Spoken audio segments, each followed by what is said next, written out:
My garage door was sticking very hard in the heat, and I noticed online there were some people that said that paint is what's doing it. If you look here, there's some paint that is stuck on this side.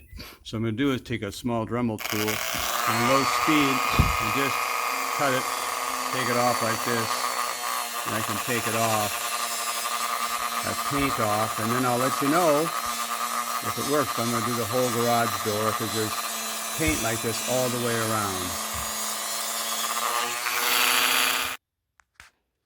So I finished using the Dremel tool and cleaned all the paint off, and the door has been sitting all afternoon in the sun.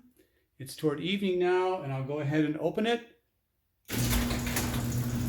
And it opens very smooth compared to what it used to. So very successful.